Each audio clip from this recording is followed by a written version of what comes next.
This is big breaking news.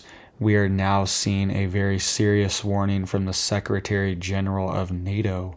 He is now warning that we could see a coordinated joint attack with Russia and China attacking together. We are also getting new updates on what the U.S. military is doing in the Caribbean and near Venezuela as well too. So let's get into all the details here.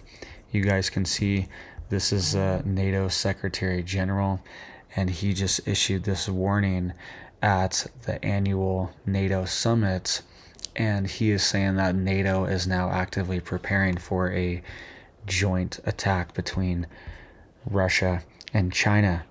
Okay, we are also getting comments from Trump on the Russia-Ukraine war. We will get to that in just a second. And also some comments on the conflict between Pakistan and Afghanistan. But let's listen to these few comments from the NATO Secretary General really quick. For example, China would move against Taiwan. It's highly likely that China will force the junior partner in that relationship, being Russia, under the leadership of Vladimir Putin, to move against NATO here, to keep us busy. For all these reasons, we have to make sure that we work as strongly together with them. And then on the hybrid threats, this is, of course, a big worry, and we are working on it. For example, China would move. All right, so you heard that there. He said another comment in just a second, too. That was important, I think. But he is saying that he believes that China is going to potentially make a move on Taiwan. And when this happens, that potentially Russia could make a move on NATO as well too, and this could occupy NATO and occupy their forces while China is able to take Taiwan, right? That is what NATO is preparing for right now. This is something that I've talked about for years, that this could be a coordinated effort, and now we are seeing NATO leadership actively talking about this threat. So they must have some type of intelligence, and they are now preparing for this to potentially have to split their assets, split fighter jets, split aircraft carriers, and split troop deployments to two different battlefronts at the same time, and the Taiwan invasion would primarily be U.S. forces. There might be South Korean forces or Japanese forces in coordination, or even Australian, but that front will primarily be led by the United States. So the key here is to separate the United States and NATO. That's why this is such a strategic advantage for Russia and China if they did make this move, is because the United States is the backbone of NATO. European countries are extremely important too, but the US is the powerhouse, and if the United States is tied up in Taiwan fending off China, then this would definitely weaken the NATO front in Eastern Europe against Russia. So this would definitely be a powerful strategy from Russia and China, and NATO is worried about this.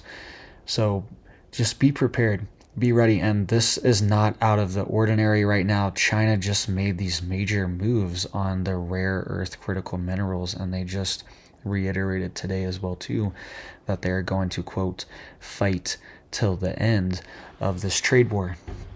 So this is one of their big moves. This is one of their ace in the holes that they have, is their rare earth minerals, because it's directly tied to the supply chain for the U.S. military as well too. Critical components for things like night vision and radar. These special rare earth minerals are only processed in China. So the U.S. has been investing in this. They have 2 processing facilities and 2 rare earth mines currently, or maybe 3 now. I think there's one in Wyoming that just opened, one in Georgia, one in California, and then there's processing centers in Colorado and Texas as well too for these rare earth minerals. And the Pentagon and the military and the government have been investing in this more recently, right? And they need to even more now that China is making its move on the supply chain here. So this is exactly the things that would happen leading up to a major war. So just have your stuff in order, have your stuff ready to go, be prepared, be stocked up, just have some food, have some water, have a water filter, have some batteries backup, maybe have some alternative internet sources like satellite internet, something like that. Those are going to be your main staples that you need. Even right here, okay, this is a big solar battery. Okay, so, and I try to keep it charged up most of the time, so in case I need it, I have it, right? We use it for camping and off-gridding, stuff like that, whenever we're boondocking, out in the woods. So have these backups and alternatives just in case. Let's listen to what he also said, and then we'll listen to Trump really quick. He's commenting on the Russia-Ukraine war. And I think he's really getting sick of this war too. I think he wants it to end, and I think he's going to continue to put pressure on Russia. I think that's a strategy now, is to empower NATO by forcing them to increase funding. He's putting pressure on Spain right now to increase NATO funding so they can be reliant on their own and not so reliant on the United States primarily. So I think he's trying to empower NATO, and that in turn could potentially cause Putin to back down. All right, it hasn't so far, and that's been one of his main concerns, is that NATO territory getting too close to the Russian border. But at the same time, it's kind of too late for that. All right, let's listen to what the Secretary General said really quick, and then we'll listen to Trump. That airspace is not the same as ground. There's a big difference militarily, but also politically. Please take that into account. And the only thing I'm encouraging all of us is to take comfort in the fact that as NATO, we are 25 times bigger than the Russian economy. Our military is infinitely superior to the Russian military. When it comes to our Air Force, I mean, the Russians cannot even stand in the shadow with these MiG-31s or whatever they call them, with their not well-trained fighter pilots. Okay, so you heard that there. He is kind of downplaying the Russian threat. And some of what he's saying is true. But at the same time, you do not want to underestimate your opponents or your enemies.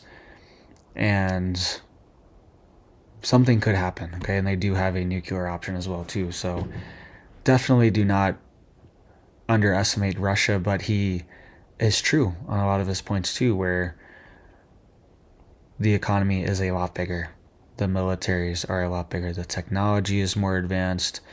And we just have a lot more leverage in general. NATO does in the United States in this situation. And the leverage really hasn't been put on strongly. And now Trump is putting it on. All right, let's listen to this really quick. Look, I'm very disappointed because Vladimir and I had a very good relationship, probably still do. I don't know why he continues with this war. This war has been so bad for him. He's going into 4 years of a war that he should have won that war in 1 week. He's now going to soon be into his 4th year. He's lost 1.5 million soldiers, probably close. Certainly in terms of wounded and no legs and no arms and all the things that happen in horrible wars. It's a horrible war. That's the biggest thing that's happened since World War II in terms of death. It's bigger than any of them. I settled 8 of them. The biggest is that in terms of death. Incredible. I think India, Pakistan had great potential. We did a great job of that one. But he's got to really settle this war. And they have long lines waiting for gasoline in Russia right now, right? They have long lines. Who thought that was going to happen? And all of a sudden his economy is going to collapse. And I'd like to see him do well. I mean, I had a very good relationship with Vladimir Putin, but he just doesn't want to end that war. And I think it's making him look very bad. He could end it. He could end it quickly. And I have to tell you, I give credit because who would think that Ukraine could have fought Russia for 4 years to essentially a standstill? Now, there has been some early early, before they knew what the hell was happening, because it happened quick. Biden should have never let that happen. That's a war that should have never happened, but it did. But it's not making Russia look good, I will tell you that. Tomahawks in Ukraine?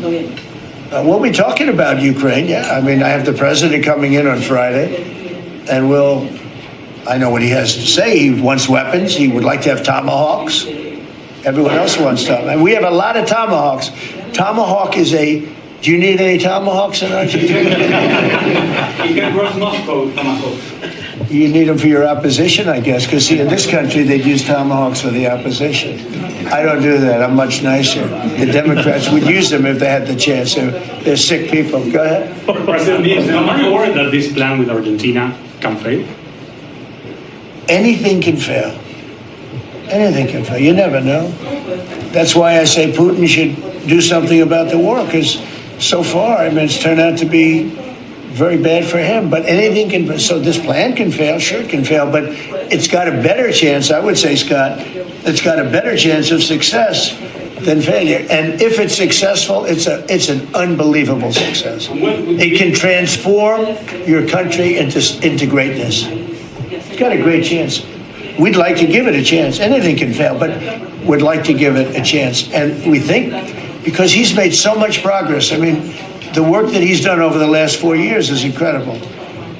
And it would be a shame to lose that progress. He's very close to having a big success. Mr. President. All right, so you heard that there from Trump. And he's making some solid points as well, too, that their oil refining capacity has been diminished in Russia. There's fuel shortages.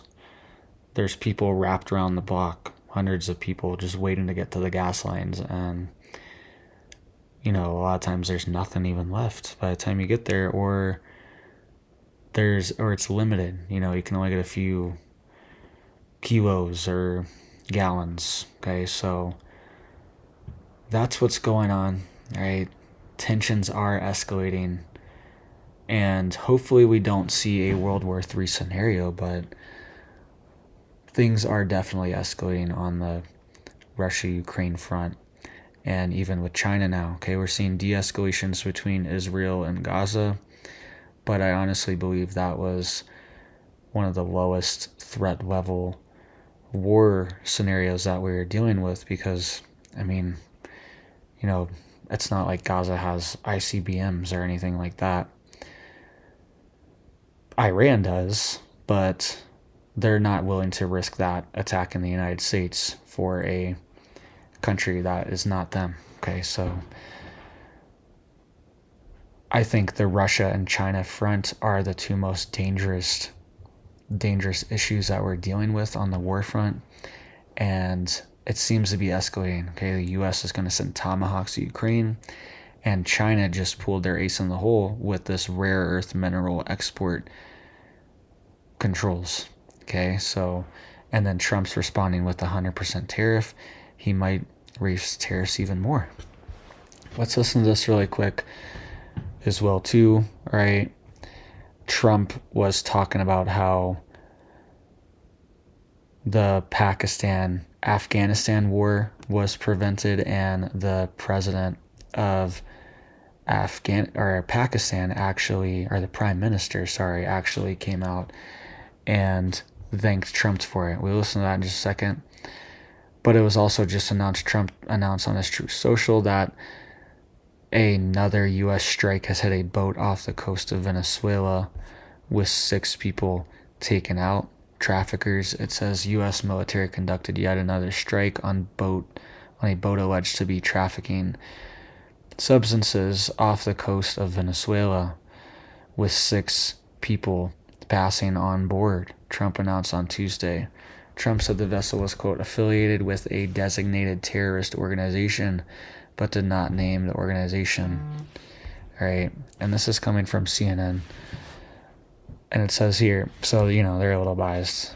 It says here, intelligence confirmed the vessel was trafficking and was associated with illicit narcotics or narco-terrorist networks, and was transitioning along a known drug terror route, okay? So drug trafficker route. So they know where they're going, okay? These aren't just like fishing boats on these routes, and they can zoom in, they see it, okay? They have a drone or they have a plane. I'm not sure exactly what they're doing. It's most likely a drone hovering over it, zooming in, looking at the boat in HD. They've shown some of them too, zoomed in. A lot of them are zoomed out like this, but some of them they show zoomed in, and they have white bricks everywhere. Okay, dozens of bricks. That's what they call these things, and it's wrapped up of the stuff. Most of it is fentanyl these days. Some of it's other things, but that's the majority of it. And they see it. Okay, they see it. These are known routes, and they're tracking them, and they're bringing this stuff in the United States.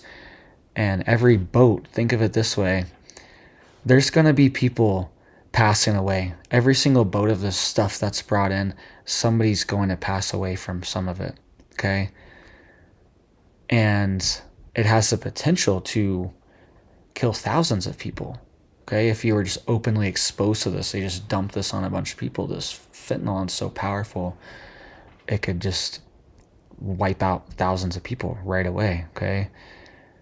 But even if it's just distributed, people are using it, there's going to be, dozens, maybe hundreds of overdose deaths from each boat coming into the United States. And they're stopping that. Okay, this is a organized crime bringing the stuff into the United States and poisoning our people. Okay, this is not okay. Should not be happening. And I've known people personally that have passed away from this stuff. So I hate this stuff. It's personal. And I really don't have any problem with the U.S. military doing this. Okay, we're using our military, and finally a direct threat to the United States, a boat coming to the U.S. That's a direct threat to the homeland, and I think it's appropriate to use the United States military. Okay, we do drone strikes on, random targets we have in the past, halfway across the world. Sometimes people never even been to the U.S., or sometimes even it's been American citizens. Okay, I remember Obama drone striked a U.S. citizen that was in a foreign country. Okay, so, and he didn't get any due process or anything. A U.S. citizen can be drone striked and nothing happened to him. The Supreme Court upheld it, everything. He didn't get in any trouble for it. He got a Peace Prize. And I don't have any issue with the U.S. military doing this, because this stuff is poison. It's literal poison coming into our country, and it needs stopped. All right, sorry if that's bad, but these people know what they're doing. They know what they signed up for. And the people doing the trafficking and everything, most of them they're probably terrible people and have done terrible things, and some of them are probably even, murderers, things along this line. Okay, so I don't really feel bad. You can also see here, this is the Prime Minister of Pakistan. All right, let's listen to this really quick. To say, had it not been for this gentleman, not only, who knows, India and Pakistan are both nuclear powers. Had he not intervened along with his wonderful team, during those 4 days, the war could have escalated to a level. Who would have lived to tell what happened? And similarly, here in the world, in Middle East, Mr. President, your valuable contribution along with President Sisi, I think history will remember in golden words. I wouldn't say more, except God bless you, God give you long life to serve like this for all time to come. Thank you very much. So that was the Prime Minister of Pakistan, and he was thanking Trump to help settle this conflict between Pakistan and India, saying that it could have escalated into a nuclear war. So pretty wild that he's admitting that. It is true. Okay, these are both nuclear armed powers. But some countries might not have as much restraint as the United States does, or as Russia does, or as any other country that has nuclear weapons. Maybe they're more quick to use them. They might not care. They might not care about the blowback or the geopolitical, repercussions. They might not really care. They might just do it because they just don't like this country. And there's like this blood feud that's been going on for, thousands of years, and they just don't like each other. So, pretty ominous warning. Okay, thankfully that didn't happen, but I mean, what if this pops off and the next president, it's not Trump, and it does turn nuclear? Who knows? All right, so be prepared for that. Here's also Trump commenting on it really quick. Example with India and with Pakistan, I said, if you guys want to fight a war and you have nuclear weapons, I'm going to put big tariffs on you both, like 100%, 150, and 200%. No, don't do that. I said, I'm putting tariffs. I had that thing settled in 24 hours. If I didn't have tariffs, you could have never settled that war. All right, so I think it's just funny that these countries are like they're ready to drop nukes, and then Trump puts a 200% tariff on them. He says 150%, and they instantly back down. It's just kind of funny that they're at that point. It's that serious. And then at the end of the day, though, that's what really speaks. Okay, money talks, money speaks. The U.S. has the world reserve power, okay, and it needs to be used in our favor, right? It's been used in our disadvantage for decades now, and it needs to be used in our favor, and these tariffs are actually paying off the national debt right now. Okay, some prices have increased on some things, but other countries have tariffs on us as well too. So it's not really fair that they are allowed to put tariffs on our goods and make us less competitive in their country, but then they're allowed to have open, free access to our economy and our market. All right, so let me know what you guys think down below. Make sure you guys are stocked up, staying safe, staying prepared. All right, who knows? Nobody knows what the future holds, right? It could be a month from now, could be 6 months from now, could be 6 years from now. But you'll be thankful that you are prepped, you are ready, and you just are gaining the knowledge now as well too. All right, so thank you guys. Hope you have big blessings for your life and your family, and I hope you have a big old blessed day.